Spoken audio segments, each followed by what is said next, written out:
আজকে আমার সংক্ষিপ্তভাবে ছিল ভক্তির সিদ্ধান্ত সরস্বতী ঠাকুরের জীবনী। তিনি কখন কোথায় কি কি করছেন এবং তার আবির্ভাব থেকে তিরোদ্ভাব পর্যন্ত সংক্ষিপ্তভাবে তুলে ধরা হবে। আপনারা অন্যদেরও শেয়ার করে এই মূল্যবান আপনারা তাদের কাছে পৌঁছে দিতে পারেন। হরে কৃষ্ণ। তিনি 1874 খ্রিস্টাব্দে 6 ফেব্রুয়ারি বাংলা 1280 সালের মাঘী কৃষ্ণা পঞ্চমী তিথি শুক্রবার তিনি পুরুষোত্তম ক্ষেত্রে জগন্নাথদেবের মন্দির সন্নিকটে নারায়ণ ছাতা নামক স্থান সংলগ্ন শ্রী ভক্তিবিনোদ ঠাকুরের হরিকীর্তন মুখরিত বাসভবনে শ্রী ভগবতী দেবীর কোলে অবতীর্ণ হন। শিশুর আবির্ভাবের 6 মাস পরে শ্রী শ্রী জগন্নাথদেবের রথযাত্রার সময় শিশুর অন্নপ্রাশন হয় এবং রথযাত্রার সময় জগন্নাথদেবের রথ বড় দ্বারের ওপর ভক্তিবিনোদ ঠাকুরের আলয়ের সম্মুখে 3 দিন অবস্থান করে এবং ভক্তিবিনোদ ঠাকুরের নির্দেশ অনুযায়ী জননী শ্রীমতী ভগবতী দেবী শিশুপুত্রকে কোলে নিয়ে রথের উপর আরোহণ করে শিশুকে জগন্নাথদেবের পাদমূলে ছেড়ে দিলে শিশু জগন্নাথের পাদবন্ধের দিকে হস্ত প্রসারণ করলে জগন্নাথদেবের গলদেশের হাতে একটি প্রসাদী মালা শিশুর মস্তকে পতিত হলো। তা দেখে পূজারী পাণ্ডাগণ আনন্দে হরিধ্বনি করতে লাগলো। আর ভগবতী দেবী বললেন, মা, তোমার এই শিশুকাল এক মহাপুরুষ হবে। শ্রী জগন্নাথের শিশুকে আশীর্বাদী মালা দিয়েছেন, এই শিশু জগন্নাথের কথা জগতে প্রচার করবেন। 1881 সালে অর্থাৎ কৌমার বয়সে তার নাম হচ্ছে বিমলা দেবীর প্রসাদী, যেহেতু তিনি এসেছেন এই জন্য তার নাম হচ্ছে বিমলা প্রসাদ।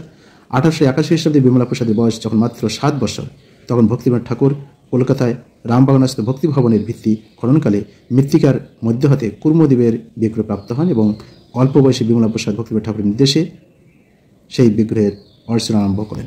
1884 খ্রিস্টাব্দে 1 এপ্রিল শ্রী ভক্তিবিনোদ ঠাকুর মহাশয় রামপুরে সিনিয়র ডেপুটি ম্যাজিস্ট্রেট পদে নিযুক্ত হন।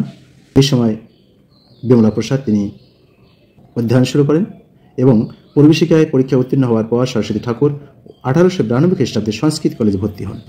যদিও তিনি অত্যন্ত মেধাবী ছাত্র ছিলেন, তথাপি তিনি ভাবলেন যে যদি আমি ভালো করে পড়াশোনা করি তাহলে আমার পরবর্তী হয়তো সাধু জীবন আসবে না।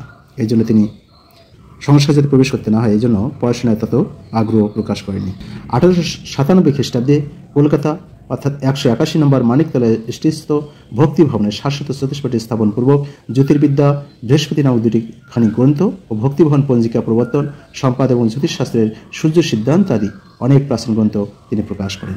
1895 খ্রিস্টাব্দে শ্রী সরস্বতী ঠাকুর শুক্লবৃত্তিতে জীবনযাপনের নিমিত্তে স্বাধীন ত্রিপুরা রাজ্যে রাজনবর্গের জীবনী রাজরত্নাকর প্রণয়ে সহকারী সম্পাদকের পদ গ্রহণ করেন এবং তিনি অবসর গ্রহণের অভিপ্রায় জ্ঞাপন করলে মহারাজ রাধাকিশোর মানিকা বাহাদুর তার সততা ও নিরন্তর একান্তভাবে হরিকথা প্রচারের অভিপ্রায় লক্ষ্য করে 1905 খ্রিস্টাব্দ হতে তাকে পূর্ণ বেতনে পেনশন প্রদান করেন। শ্রী সরস্বতী ঠাকুর 1908 খ্রিস্টাব্দ পর্যন্ত তা গ্রহণ করেছিলেন।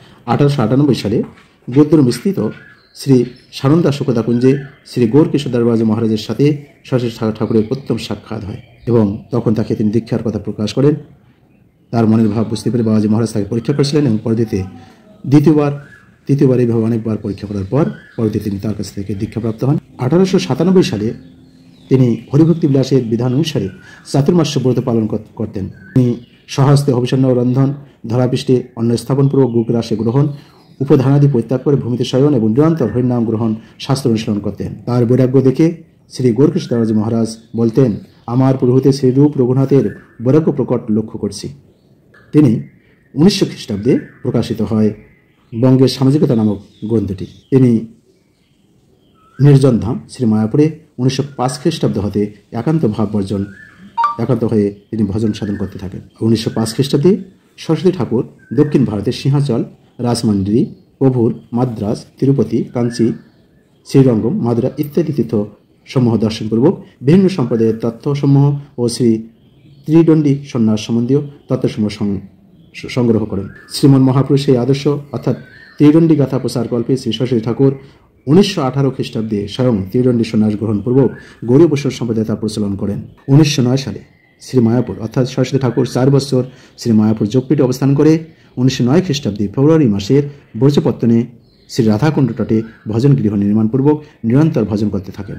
1911 খ্রিস্টাব্দে 8ই সেপ্টেম্বর শুক্রবার মেদিনীপুর জেলার অন্তর্গত বালিখাই উদ্ধবপুর নামক স্থানে স্মার্ত ব্রাহ্মণগণের সহিত বৈষ্ণবগণের বিচার সভা হয়। শ্রী ভক্তিবিনোদ ঠাকুরের নির্দেশক্রমে সরস্বতী ঠাকুর শ্রীযুক্ত সুরেশ মুখোপাধ্যায়ের নিকট তথায় সাগরী প্রপন্নাশ্রমে উপস্থিত হন। যুক্তি দিয়ে তাকে খণ্ডন করেন, বৈষ্ণব ধর্ম তিনি প্রতিষ্ঠা করেন। 1912 সালে কাশিম বাজারের মহারাজ মনীন্দ্রচন্দ্র নন্দী নিজ ভবনে একটি বৃহৎ বৈষ্ণব সম্মেলনের আয়োজন করেন। সেই সম্মেলনীতে শ্রী সরস্বতী ঠাকুরকে বিশেষভাবে আমন্ত্রণ করেন। সেখানে তিনি 4 দিন যাবৎ শুদ্ধ ভক্তি সম্বন্ধে 4টি বক্তৃতা প্রদান করেন। কিন্তু তথাকথিত প্রাকৃত সহজিয়াপনের সমাবেশে কেবলমাত্র লোক দেখানো ভাব দেখে তিনি 4 দিন তুলসীপত্র ব্যতীত কিছু ভোজন করেননি এবং 4 দিন উপবাসান্তে শ্রী মায়াপুরে সে রন্ধন করে মহাপ্রভুর প্রসাদ তিনি গ্রহণ করেন। 1915 খ্রিস্টাব্দে অর্থাৎ 1322 বঙ্গাব্দে 30 কার্তিক উত্থান একাদশী তিথিতে শেষ রাতে শ্রী গৌরকৃষ্ণ দাস বাবাজী মহারাজ নিত্যলীলা প্রবেশ করেন। মহারাজের অপ্রকটের পূর্বে কুলিয়ায় রানীর ধর্মশালা অবস্থান করতেন। সরস্বতী ঠাকুর বাবাজী মহারাজের অপ্রকট সংবাদ পেয়ে বিরহ ব্যাকুল হয়ে হৃদয়ে উপস্থিত হয়ে সেখানে বিভিন্ন বাবাজী মহারাজদের সহিত তর্ক বিতর্ক হয় এবং পরবর্তীতে তিনি তার কার্য সমাপ্ত করেন।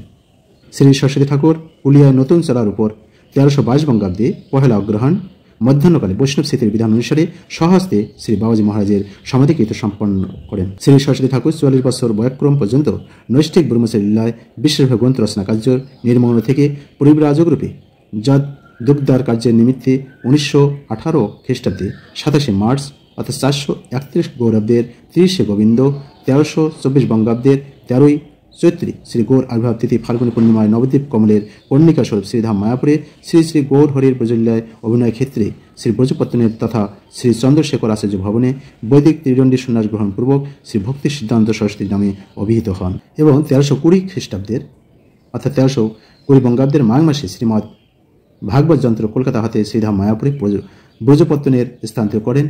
1322 বঙ্গাব্দের প্রথম হাতে শ্রী সজ্জন তোষিনী 18 খণ্ড শ্রী ভক্তি সিদ্ধান্ত সরস্বতী ঠাকুরের সম্পাদনায় পুনঃ প্রকাশিত হয় এবং শ্রী নবদ্বীপ পঞ্জিকাও তিনি এই স্থান হতে প্রকাশ করেন। শ্রী ব্রজপত্তনের 1322 বঙ্গাব্দে আষাঢ় মাসে শ্রী ভাগবত যন্ত্র গোয়ারি কৃষ্ণনগরে স্থানান্তরিত হয়ে ভাগবত প্রেম নামে পরিচিত হয়। 1327 বঙ্গাব্দের 2 আষাঢ় হতে 26 আষাঢ় পর্যন্ত ভক্তি সিদ্ধান্ত সরস্বতী ঠাকুর শ্রী চৈতন্য মঠের সেবকগণ সহ গুদ্রিমে শ্রী সানন্দা সুগদাকুঞ্জে ভক্তিমঠ ঠাকুরের বিরহ মহোৎসব করেছিলেন এবং 1327 বঙ্গাব্দের 21 ভাদ্র সোমবার শ্রীকৃষ্ণ জন্মাষ্টমী বাসে শ্রী শ্রী গুরু গৌরাঙ্গ আন্দার বিহার গিরিধারী সেবা প্রকাশ করেন এবং শ্রী আসনের নাম হয় গৌরীয় মঠ। 1921 সালে 14 মার্চ শ্রীধাম নবদ্বীপ পরিক্রমার পুনঃ প্রবর্তন করেন এবং 1326 বঙ্গাব্দের হাজার হাজার যাত্রী সহ বিপুল আকারে শ্রী নবদ্বীপ মণ্ডল পরিক্রমা হয়। প্রথমবার পরিক্রমা 4 দিনে শেষ হয়েছিল। 1927 বঙ্গাব্দে 9 দিন যাবত এই পরিক্রমা হয়েছিল।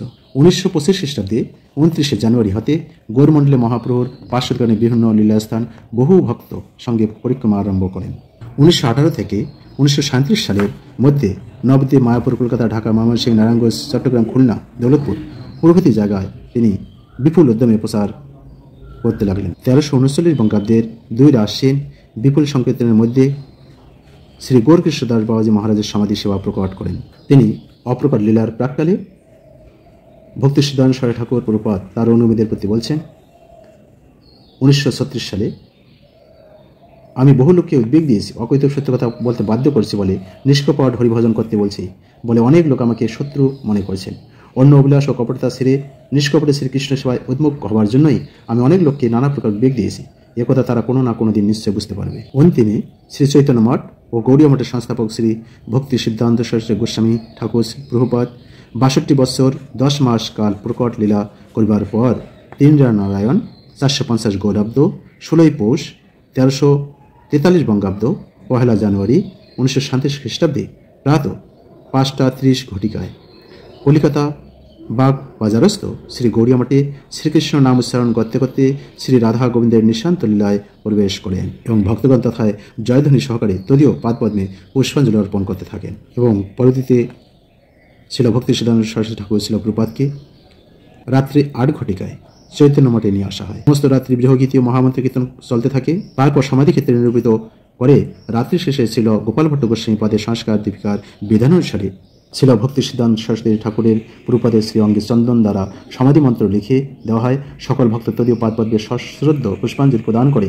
তাকে প্রণাম ও প্রদক্ষিণ করেন এবং ভক্ত গোস্বামী পুরুপাদের সমাধি মন্দিরে প্রত্যহ ত্রিসন্ধ্যা সংকীর্তন যথাসময়ে সেবা পূজা হয়ে থাকে। সমাধি মন্দিরের সম্মুখে শ্রবণ সদন ও শ্যামকুণ্ড প্রকাশ করা হয়েছে। হরে কৃষ্ণ। জয় ছিল ভক্তি সিদ্ধান্ত সরস্বতী প্রভুপাদ কি জয়।